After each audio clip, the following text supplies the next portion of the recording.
وَقُلْ لِلْمُؤْمِنَاتِ يَغْضُضْنَ مِنْ أَبْصَارِهِنَّ وَيَحْفَظْنَ فُرُوجَهُنَّ وَلَا يُبْدِينَ زِينَتَهُنَّ إِلَّا مَا ظَهَرَ مِنْهَا قُلْ لِلْمُؤْمِنَاتِ، اے نبی آپ فرما دیجئے مومن عورتوں سے یغضضن من ابصارہن، مردوں کے لیے حکم تھا کہ اپنے نگاہ جھکائے رکھو، عورتوں کے لیے بھی یہی حکم کیا گیا کہ اپنی نگاہ جھکائے رکھو۔ یہ تو بات ہمیں معلوم ہے کہ مرد عورت کو دیکھے تو مرد گناہ گار ہوا، لیکن شاید ہی بہت کم لوگوں کو یہ معلوم ہوگا کہ جس طرح بے عین ہی مرد گناہ گار ہوتا ہے، بے عین ہی اسی طرح عورت بھی گناہ گار ہے۔ عورت کے لیے قطعاً جائز نہیں کہ عورت دوسرے مرد کو دیکھے، خواہ وہ پردے حالت میں دیکھے یا کسی بھی صورت میں دیکھ لے تو قطعاً جائز نہیں۔ اللہ اکبر، آج کے زمانے میں کیا کچھ ہو رہا ہے۔ ایک خاتون تنہا بغیر کسی محرم کے رکشے والے کے ساتھ یا سوزوکی میں بیٹھ کر بازار جاتی ہے اور آتی بھی ہے، ان کا کیا عالم ہو۔ دکاندار سے بات بھی کرتی ہے اور دکاندار کو دیکھتی بھی رہتی ہے، اور یہ سب کچھ جائز بھی سمجھتی ہے۔ حرام کو جائز سمجھنا مزید حرام ہے، جبکہ اس بات کا کوئی اثر لوگوں پر نہیں۔ ڈرائیور کو کرایہ دینا، سوزوکی والے کے ساتھ بات کرنا، رکشے والے کے ساتھ بات کرنا، لوگوں کو دیکھنا، دکاندار کے ساتھ بات کرنا، ان کو دیکھنا، بازار میں جانا، لوگوں کو دیکھنا، یہ ایک عام معمول بن چکا ہے، اور کسی کی پرواہ تک بھی نہیں کہ یہ حرام ہے یا نہیں۔ آپ سنیے قرآن کیا فرما رہے ہیں۔ قُلْ لِلْمُؤْمِنَاتِ، مومنات سے کہو یغضضن من ابصارہن، پست رگے اپنے نگاہیں، وَيَحْفَظْنَ فُرُوجَهُنَّ، اور حفاظت کرے اپنے شرمگاہوں کی، وَلَا يُبْدِينَ زِينَتَهُنَّ، اور ظاہر نہ کرے اپنی زینت کو، إِلَّا مَا ظَهَرَ مِنْهَا، مگر وہ جو اس سے ظاہر ہے، وَلْيَضْرِبْنَ بِخُمُورِهِنَّ، اور لٹکائے اپنے دوپٹوں کو، عَلَى جُيُوبِهِنَّ، اپنے گریبانوں کے اوپر۔ مراد اس سے مکمل طور پر چادر لٹکانا ہے کہ اپنے اوپر بڑے بڑے چادروں کو ڈالے، وَلَا يُبْدِينَ زِينَتَهُنَّ، اور ظاہر نہ کرے اپنے زینت کو، إِلَّا لِبُعُولَتِهِنَّ، مگر اپنے خاوندوں کے سامنے۔ خاوند کے سامنے اپنی زینت کو ظاہر کر سکتی ہے، او آبائہن، یا آبا کے لیے، اپنے باپ کے لیے، دادا کے لیے، نانا کے لیے، ان کے سامنے اگر وہ زینت، مثال کے طور پر کان پہ بالیاں ہے، ہاتھ پہ چوڑیاں ہے، ظاہر کیے، وضو کرتے وقت اس نے ہاتھ کی آستین چڑھائے ہیں اور باپ نے دیکھ لیے، خاوند نے دیکھ لیے، او آبائے بغولتہن، یا اپنے شوہر کے باپ کے سامنے، سسر کے سامنے۔ سسر کا مرتبہ بھی وہی ہے جو باپ کا، اگرچہ سسر کے لیے یہ جائز نہیں کہ وہ اپنے بہو سے خدمت لے لے، سسر کے لیے جائز نہیں۔ اگر بہو خدمت اس کے کرے تو کرے، لیکن خدمت سے زیادہ، یعنی جس طرح احتیاط ہوتا ہے، احتیاط سے آگے نہیں گزرنا چاہیے۔ خدمت کے حد تک خدمت بھی کرے اور ان کے سامنے آئے جائے بھی، لیکن اس سے زیادہ تجاوز نہ کرے۔ او ابنائہن، یا اپنے بیٹوں کے سامنے بھی اپنی زینت ظاہر کر سکتی ہے۔ او ابنائے بعولتہن، خاوند کے بیٹوں کے سامنے بھی زینت ظاہر کر سکتی ہے۔ خاوند کے بیٹے ہیں تو چونکہ وہ عام طور پر گھر میں ہوتے آتے جاتے ہیں، عورت کا سر سے بسا اوقات غلطی سے دوپٹہ گر گیا، یا ہاتھ اس کے وضو کے لیے یا آٹا گوندنے کے لیے اس نے آستین چڑھائے تھے، اس کے ہاتھ نظر آئے، یا کانوں پہ بالیاں تھی وہ کانیاں نظر آئے، یا ان کا جو ہے گلا نظر آیا، تو یہ ان کے سامنے ظاہر ہو جائے تو کوئی بات نہیں۔ او اخوانہن، یا اپنے بھائیوں کے سامنے، او بنی اخوانہن، یا اپنے بھائیوں کے بیٹوں کے سامنے، او بنی اخواتہن یا بیٹوں کے بہنوں کے بیٹوں کے سامنے، او نسائہن یا اپنے مسلمان عورتوں کے سامنے۔ اپنے مسلمان عورتوں کے سامنے بھی ایک عورت دوسری عورت زینت ظاہر کر سکتی ہے۔ زینت سے مراد وہ جگہ ہے کہ جس کا عام طور پر لوگوں کھولنا ضروری ہوتا ہے، مثال کے طور پر وضو کے لیے چہرہ کھولنا۔ اب ایک عورت دوسری عورت کے چہرے کو دیکھ سکتی ہے۔ اس طرح خاتون کے بہن کا بیٹا ہے یا بھائی کا بیٹا ہے یا اس کا باپ ہے تو ان کے سامنے چہرہ کھول دیا، یا اس کے کان کے بالیاں نظر آئے، ہاتھ پہ چوڑیاں نظر آئے، وہ تو ٹھیک ہے۔ او نسائہن یا اپنے مسلمان عورتوں کے سامنے، جبکہ کافرہ عورتوں کے سامنے مسلمان عورت اپنے زینت کو ظاہر نہیں کر سکتی۔ اس سے اس طرح پردہ کرے گی جس طرح غیر مرد سے کرتی ہے۔ کافرہ عورت ہے، مثال کے طور پر عیسائی ہے، سکھ ہے یا انگریز عورتیں ہیں، ان سے بھی بعین ہی اسی طرح مسلمان عورت پردہ کرے گی جس طرح مردوں سے کرتی ہے۔ او ما ملکت ایمانہن یا جو مالک ہے ان کے دائیں ہاتھ سے۔ اس سے مراد کیا ہے؟ اس سے مراد یہ ہے کہ مرد اور اس کی جو لونڈی ہے ان سے لونڈی اپنے آقا سے پردہ نہیں کرتی، لونڈی اپنے آقا سے اس کا پردہ نہیں ہے۔ اب التابعین یا خدمت میں مشغول رہنے والے ایسے مرد غیر اولی الاربت جس میں خواہشات نہ ہو، من الرجال مردوں میں سے، خدمت میں مشغول ہے ایسے لوگ جس میں خواہش کچھ بھی نہیں ہے، خواہشات ان کے ختم ہو چکے ہیں، تو اس کے سامنے بھی اگر عورت نے اپنا زینت ظاہر کر دیا تو بھی اس میں کوئی بات نہیں۔ اب الطفل الذی یا وہ بچہ لم یظہروا علی عورات النساء جو مطلع نہیں عورتوں کے رازوں پر، اس کے سامنے بھی اگر عورت نے اپنا چہرہ کھول دیا تو کوئی بات نہیں۔ اب اس کے بارے میں قرآن نے کوئی حد مقرر نہیں کیا ہے کہ کیا حد ہے اور کیا حد نہیں، لیکن بہرحال یہ زمانہ آپ کو معلوم ہے اور بچے بھی آپ کو معلوم ہے، شاید ہی کہ کسی سفید ریش کو اتنے احوال معلوم ہو جو آج کل کے زمانے کے بچوں کو معلوم ہے۔ جو بچے جو گالیاں وہ دے رہے ہیں شاید آپ نے کسی زمانے میں سنے بھی نہیں ہوں گے، آپ حیران رہ جاؤ گے کہ یہ گالی اس نے کہاں سے سیکھی ہے،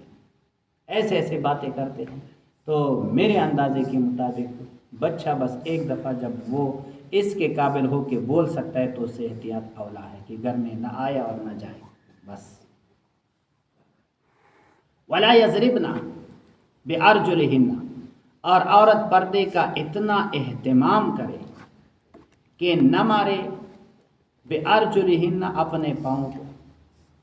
اگر عورت کے پاؤں کے اوپر کوئی وہ کنگرو وغیرہ ہو، پازیب وغیرہ ہو تو اس کے پاؤں کو زمین پر بار بار نہ مرے کہ کوئی مرد اس کی طرف متوجہ ہو جائے۔ لیعلم تاکہ معلوم ہو جائے ما وہ چیز یخفین جو چھپاتی ہے، من زینتہن اپنے سنگار میں سے، کیونکہ یہ پاؤں کے اوپر اس نے جو پازیب کیا ہے یہ زینت ہے اور یہ بھی لوگوں کو نہ دکھائے، ایسا نہ ہو کہ اس کے ذریعے اپنے لوگوں کو اپنی طرف متوجہ کرے۔ وَتُوبُوا إِلَى اللَّهِ جَمِيعًا اور توبہ کرو سب اللہ کی طرف، ایھا المؤمنون اے ایمان والو، لعلکم تفلحون شاید تم فلاح پاؤ، شاہد ہی تم فلاح پاؤ، تاکہ تم فلاح پاؤ، کامیابی انہی باتوں میں ہے۔ اگر انہی باتوں پر ہم نے عمل کر دیا تو یہ کامیابی کے بالکل قریب ہے کہ اس سے ہم احتیاط کریں اور اس طرح احتیاط سے زندگی گزاریں۔ وَأَنكِحُوا الْأَيَامَ نکاح کرائے بے نکاحی عورت کا۔ شریعت نے مختلف اصول بتائے، اب ایک اور اصول ہمارے علاقوں میں تو پھر بھی بہرحال کچھ نہ کچھ گزارا ہے، لیکن بعض علاقوں میں 30 سال عورت بٹھائی ہوئی ہے کہ ابھی چھوٹی ہے، عمر وہ 15 سال ہی بتا رہے ہیں، 30 سال کی ہو جاتی ہے پھر بھی عمر پوچھو، 15 سال کی لڑکی بچی ہے، اور ہوتی ہے 30 سال کی 35 سال کی، لیکن 15 سال ہی بتاتے ہیں بھائی، 20 سال کی بچی ہے، 15 سال کے بچے۔ شریعت نے کہا بے نکاح عورت کی جب بھی وقت کو پہنچے فی الفور نکاح کرو، بس یہ سب سے آسان طریقہ ہے۔ منکم تم میں سے، والصالحین من عبادکم جو غلام حقوق کے ادا کرنے، زوجیت کے حقوق ادا کر سکتے ہیں، ان کا بھی نکاح کرو، کیونکہ غلام یہ بھی مرد ہے اور انسان ہے، تاکہ آپ کا معاشرہ گند سے پاک ہو جائے۔ وَأَمَائِكُمْ اور باندی ہے نکاح کے قابل ہے تو اس کا بھی نکاح کرو۔ اگر آقا اس کو اپنے پاس رکھنا چاہتے ہیں تو اپنے پاس ہی رکھے، اگر وہ اپنے پاس ان کے پاس بیویاں ہے یا اور بھی باندیاں ہے، کچھ باندیاں اس کے ضرورت سے زائد ہے تو ان کا نکاح بھی کرا دے۔ پہلے زمانے میں باندیاں ہوتی تھی، اب تو نہیں ہے، اور نہ اسلام کو یہ پسند ہے کہ باندیوں کا نظام ہو، بڑا فسادی نظام تھا، اس میں کوئی خیر نہیں تھا۔ شریعت نے پورے قرآن میں ایک لفظ بھی اتنا نہیں ہے کہ کسی نے آدمی کو یا مرد کو، عورت کو یا بچے کو غلام بنایا اس کو اتنا اجر ملے گا۔ شریعت نے اجر بتایا ہے آزاد کرنے کا، آزاد کرو آزاد کرو آزاد کرو، وہ آزادی مانگے پھر بھی آزادی دو۔ آگے مستقل احکامات آ رہے ہیں، لیکن مجبوری یہ تھی کہ کافر مسلمانوں کو غلام بنا رہے تھے، تو قرآن نے کہا جب وہ تم کو غلام بنا رہے تو تم بھی غلام بناؤ، لیکن غلام بنانے میں آپ کو مالی فائدہ ضرور ہے، ثواب کچھ بھی نہیں شریعت نے رکھا۔ شریعت کا تقاضا بھی یہی ہے کہ غلام نہ رکھو، یہ نظام بڑا خراب ہی نظام تھا، لیکن بامر مجبوری شریعت نے اس کو قائم رکھا تھا کہ مسلمانوں کو غلام بنایا جاتا تھا۔ فرمایا اگر ان میں بھی استعداد اور صلاحیت ہو نکاح کرنے کی تو اس کو بھی نکاح کراؤ، تاکہ وہ بھی اپنی بیوی کے ساتھ ہی یا اپنے خاوند کے ساتھ مشغول ہو جائے اور معاشرہ پاک و صاف۔ یکونوا فقراء، پھر کوئی یہ کہہ سکے گا کہ یار یہ تو اس کا تو کام کاروبار نہیں ہے۔ ہمارا تو یہ بھی ایک طریقہ کار ہے کہ ہم یہ پوچھتے ہیں کہ لڑکے کا کام کیا کرتے ہیں، کام کرتا ہے تو درست بات ہے، اگر کام نہیں کرتا ہے تو وہ لقمان حکیم صاحب سے کسی نے پوچھا سب سے برا مرد کون سا ہے؟ لقمان حکیم صاحب نے فرمایا سب سے برا مرد ہڈ حرام ہے، گھر میں پڑا رہتا ہے، باپ کما رہا ہے، بھائی کما رہا ہے، اور یہ حضرت صاحب اپنے گھر میں پڑا ہوا ہے اور کھا رہا ہے اور پی رہا ہے اور پھر اٹھ جاتا ہے اور پھر موبائل باہر نکال کر باہر آ جاتا ہے اور بچوں کے ساتھ گھوم کر گدے کی طرح تک جاتا ہے، پھر اپنے گھر واپس ہو جاتا ہے، چارہ کھا لیتا ہے اور پھر واپس نکلتا ہے۔ تو فرمایا یہ سب سے خبیث انسان ہے۔ لقمان حکیم بڑے اچھے آدمی، بہت ہی عقل مند تھے۔ فرمایا سب سے اچھی انسان کے اعضاء میں سب سے اچھی جز وہ کون سا ہے؟ کہا زبان۔ فرمایا سب سے بری چیز کیا ہے؟ فرمایا زبان۔ آدمی اچھے استعمال کرے تو سب سے اچھی چیز زبان ہے، اور برا استعمال کرے تو اس سے برا کوئی چیز نہیں۔ تو یہ طریقہ کار ہے کہ شاہد اس کے اوپر اپنا بوجھ آ جائے، پہلے تو وہ فارغ تھا، کچھ بھی اس کا کام نہیں تھا، اب بیوی کا بوجھ اس کے اوپر آ گیا تو وہ گھومے گا روزی کی تلاش میں، اپنے لیے روزی تلاش کرے گا۔ یہ بھی ہو سکتا ہے کہ جو بیوی اس کے گھر میں آئی ہے اپنے ساتھ کچھ مال لے کے آئی ہو، اس کی وجہ سے مالدار بن جائے، یا اللہ جل جلالہ اپنے فضل سے ان کو مالدار بنا دیں گے، کوئی بھی طریقہ اللہ جل جلالہ اس کے لیے نکالیں گے۔ ان یکونوا فقراء، اگر غریب ہے یغنیہم اللہ، اللہ ان کو مالدار فرمائیں گے، من فضل، اپنے فضل سے اللہ جل جلالہ ان کو مالدار کر دے گا۔ اس کے غم آپ نہ کرو کہ اس کا تو ابھی نوکری نہیں لگی ہوئی ہے، یہ واللہ واسع علیم، اللہ جل جلالہ وسیع علم والے۔ ولیستعفف، اور چاہیے کہ پاک دامنی طلب کرے، الذین، وہ لوگ، لا یجدون نکاح، جو فی الحال نکاح کی طاقت نہیں رکھتے۔ ایک آدمی کے پاس نکاح کی طاقت فی الحال نہیں ہے، کوئی بھی وجہ ہو نکاح پر وہ قادر نہیں ہے، تو اس کو چاہیے کہ وہ طلب عفت اور پاک دامنی کرے۔ نبی کریم صلی اللہ علیہ وسلم نے اس آیت کی تشریح کی ہے اور فرمایا یا معاشر الشباب من استطاع منکم الباء فلیتزوج، جو طاقت رکھ سکتا ہے نکاح کرنے کا نکاح کرے، ومن لم یستطع، اور جو طاقت نہیں رکھ سکتا ہے فعلیہ بالصوم فانہ لہ وجاء، اس کے لیے ضروری ہے کہ وہ روزے رکھے، یہ ان کے لیے ایک بہترین علاج ہے۔ روزہ انسان کے نفس کو کافی دباتا ہے، تو وہ نوجوان روزے رکھے، اور روزے کون کون سے رکھے؟ پیر کا روزہ رکھے، جمعرات کا روزہ رکھے، ہر مہینے کے ایام میں 20 رکھے، یہ نہیں تو ایک دن رکھے اور ایک دن چھوڑے، ایک دن رکھے اور ایک دن چھوڑے، مختلف ترتیبوں کے ساتھ رکھ سکتے، حتیٰ یہاں تک یغنیہم اللہ من فضلی، کہ اللہ جل جلالہ اپنے فضل سے ان کو غنی بنائے تو پھر نکاح کرے۔ والذین، اور وہ لوگ یبتغون الکتاب، وہ غلام جو مکاتبت چاہتے ہیں، مما ملکت ایمانکم، جن کے تمہارا دایاں ہاتھ مالک ہے، فکاتبوہم، ان کے ساتھ مکاتبت کرو، ان علمتم فیہم خیرا، اگر تمہیں اس میں خیر معلوم ہو۔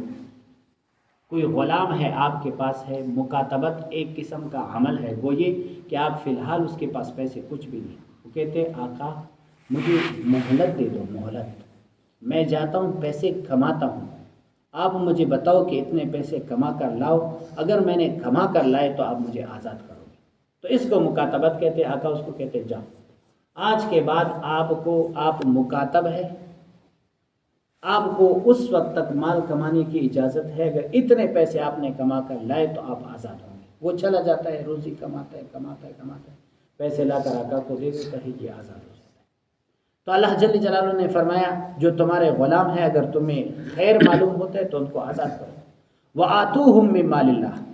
اور اے مسلمانوں تم دو اس کو اللہ کے مال میں سے۔ غلام ہے مکاتب، آقا نے ان کو کہے میں آپ کو آزاد کرتا ہوں، پیسے لاؤ، تو مسلمانوں کو حکم ہے عام مسلمانوں کو پیسے دے، زکوٰۃ میں سے جو مال اللہ نے ان کو دیا ہے ان کو پیسے دے تاکہ وہ آزاد ہو جائے اور چلا جائے۔ وَآتُوهُم، اے مسلمانوں دو اس کو من مال اللہ، اللہ کے مال سے، الذی آتاکم، جو مال تمہیں اللہ نے دیا ہے۔ وَلَا تُكْرِهُوا فَتَيَاتِكُمْ عَلَى الْبِغَاءِ، باندیوں کی بھی مختلف قسم کے ہوتے تھے، بعض باندیاں ایسے ہوتے تھے کہ وہ ہوتی تو کافرہ لیکن کفر کے باوجود زنا پسند نہیں کرتی، اور بعض منافقین ان کو زنا پر مجبور کرتے تھے، در حقیقت ہوتے تھے کافر لیکن ظاہراً اسلام ظاہر کرتے تھے، جیسے عبداللہ ابن ابی ابن سلول، اسی طرح دوسرے منافقین بھی تھے، لیکن یہ حکم ہے عام، لا تکرہو، مجبور نہ کرو، فتیاتکم، اپنے باندیوں کو، علی البغاء، زنا کے اوپر، ان اردنا تحسنا، اگر وہ پاکدامنی چاہتی ہے تو پھر تو مجبور نہ کرو، اگر وہ پاکدامنی نہیں چاہتی ہے پھر بھی زنا کرے تو پھر بھی گناہ ہے، گناہ تو بہر صورت ہے، یہ نہیں کہ پھر جائے گا، لیکن جب وہ پاکدامنی بھی چاہتی ہے تو آپ ان کو کیوں مجبور کرنا چاہتے ہو؟ آپ کو تو چاہیے کہ وہ اگر زنا کرتی بھی تو تم انہیں منع کرو، لتبتغوا، تاکہ تم حاصل کرو عرض الحیات الدنیا، دنیا کے مال اسباب کو، ومن یکرہہن، اور جو